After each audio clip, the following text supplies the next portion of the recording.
Maharashtra BJP में बड़ी बगावत, पंकजा मुंडे देंगे इस्तीफा। पहली बार मोदी सरकार पर पंकजा मुंडे ने बोला हमला। पंकजा के समर्थन में खुलकर सामने आए इंडिया गठबंधन के नेता। पंकजा की कंपनी पर केंद्र की एजेंसी का छापा। पंकजा मुंडे 4 साल से पार्टी से नाराज हैं। 2014 में जब महाराष्ट्र में पहली बार बीजेपी सरकार बना रही थी, उस समय सीएम पद की दौड़ में जो नाम सबसे आगे था, उसमें से एक नाम पंकजा मुंडे का भी था। मुंडे और नितिन गडकरी में किसी एक का नाम तय होना था, लेकिन अचानक ही हाईकमान ने देवेंद्र फडणवीस का नाम आगे कर दिया और 5 साल में देवेंद्र फडणवीस ने सीएम रहते हुए पंकजा मुंडे को पूरी तरह से किनारे लगा दिया। फडणवीस ने अपनी सरकार में पंकजा को मंत्री तो बनाया, लेकिन उनको ताकतवर कभी भी नहीं होने दिया। जिसके बाद 2019 में जब परली सीट से पंकजा चुनाव हारी, तो उन्होंने सीधे सीधे अपनी हार के लिए देवेंद्र फडणवीस को जिम्मेदार ठहरा दिया था और 2019 के बाद से पंकजा को पूरी तरह से किनारे कर दिया गया है। प्रदेश में उन्हें पार्टी के कार्यक्रमों में भी नहीं बुलाया जाता। अपने इस उपेक्षा से पंकजा भी लंबे समय से नाराज चल रही थी। पिछले दिनों उन्होंने ऐलान कर दिया था कि वो पार्टी छोड़ सकती हैं और अब उनके पार्टी छोड़ने की बात सच होती दिखाई दे रही है। ऐसे में बीजेपी मोदी सरकार में जो होता है, वो अब पंकजा मुंडे के मामले में भी होना शुरू हो गया है। यानी केंद्रीय एजेंसियों ने पंकजा मुंडे को अपने रडार पर ले लिया है। ऐसे में सवाल, क्या पंकजा मुंडे बीजेपी से बगावत का बना चुकी हैं पूरा मन? तभी उन पर पड़ गई है केंद्रीय एजेंसियों की नजर। इसी खबर पर हम अपनी स्पेशल रिपोर्ट में आज करेंगे चर्चा। नमस्कार, मैं हूं सुरभि राजपूत। बीजेपी नेता पंकजा मुंडे की कंपनी पर पड़ा जीएसटी का छापा। जीएसटी अधिकारियों ने पंकजा की कंपनी की बहुमूल्य संपत्ति जब्त की। पंकजा ने केंद्र सरकार पर लगा दिए गंभीर आरोप। सरकार ने पंकजा की चीनी मिल को नहीं दी मदद। जो खबर महाराष्ट्र से आ रही है, वो बेहद चौंकाने वाली है। हाल ही में पंकजा मुंडे ने देवदर्शनन यात्रा के नाम पर शक्ति प्रदर्शन किया था, लेकिन पंकजा के शक्ति प्रदर्शन को बीजेपी ने पीएम मोदी की चुनौती मान लिया और इसके बाद जीएसटी अधिकारियों ने अचानक बीड़ में बनी पंकजा की कंपनी वैद्यनाथ सहकारी चीनी फैक्ट्री पर छापा मार दिया और 19 करोड़ के जीएसटी के बकाये का नोटिस थमाते हुए 19 करोड़ की संपत्ति को जब्त कर दिया, जिसमें बॉयलर और दूसरी संबंधित मशीनरी जैसे संपत्ति हैं। चीनी फैक्ट्री कोविड महामारी के दौरान टैक्स का भुगतान करने में विफल रही थी और इसी को लेकर पंकजा की कंपनी पर कार्रवाई की गई है। वैद्यनाथ फैक्ट्री पर जीएसटी की कार्रवाई भीड़ में हैरानी के साथ साथ एक राजनीतिक संदेश भी था। संदेश साफ है कि अगर बागी सुर निकालोगे तो छापा भी झेलना पड़ेगा। दरअसल पंकजा मुंडे ने 7 जुलाई से 2 महीने तक शिव शक्ति यात्रा निकाली थी।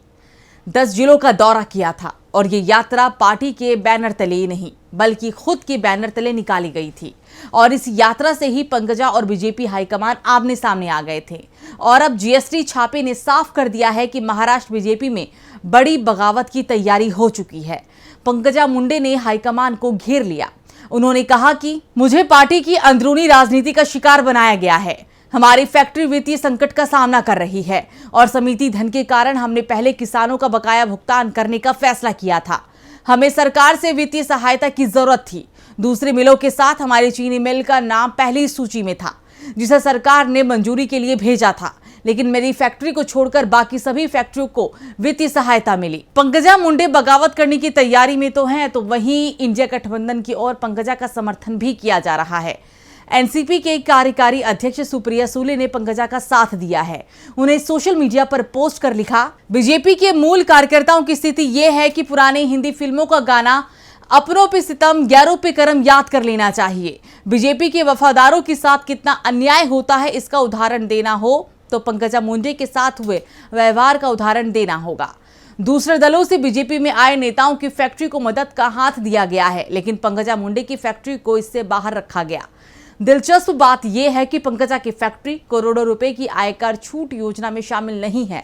इसके अलावा नए लोन के लिए कोई गारंटी नहीं दी गई। बीजेपी में वफादारों को धोखा, लेकिन बाहरी नेताओं की 5 उंगलियां घी में है, क्योंकि जिस लोन योजना में पंकजा की फैक्ट्री को मदद नहीं मिली, उसी लोन योजना में बीजेपी में शामिल हुए एनसीपी और कांग्रेस नेताओं की फैक्ट्री को शामिल किया गया है। इस योजना में केंद्रीय मंत्री राव साहेब दानवे, पूर्व मंत्री विजय सिंह मोहिते पाटिल, सांसद धनंजय महाडिक, पूर्व मंत्री हर्षवर्धन पाटिल और विधायक अभिमन्यु पवार की फैक्ट्रियां शामिल है, जिसमें प्रति फैक्ट्री 100 करोड़ से ज्यादा का लोन है। लेकिन बीजेपी की राष्ट्रीय सचिव पंकजा मुंडे की वैद्यनाथ सहकारी चीनी फैक्ट्री का नाम इसमें नहीं है। इस बीच सुप्रिया सुले ने साफ संकेत दे दिए हैं कि अगर पंकजा एनसीपी में आती है तो उनका स्वागत किया जाएगा। दरअसल पंकजा मुंडे के भाई धनंजय मुंडे पहले से ही एनसीपी में थे, अब वो अजित पवार के साथ चले गए हैं। धनंजय को फडणवीस का करीबी भी माना जाता है। महाराष्ट्र की परली सीट पर धनंजय ने ही पंकजा मुंडे को हराया है और दावा यहां तक किया जाता है कि चुनाव में देवेंद्र फडणवीस ने धनंजय की मदद की थी। उन्होंने दोस्ती को आगे रखा और पार्टी की हार में योगदान दिया, लेकिन फडणवीस पर कार्रवाई नहीं हुई, जबकि मुंडे को राज्य में कोई जिम्मेदारी नहीं दी गई। और पिछले दिनों मुंडे ने इसे लेकर पार्टी पर ही सवाल उठा दिए थे।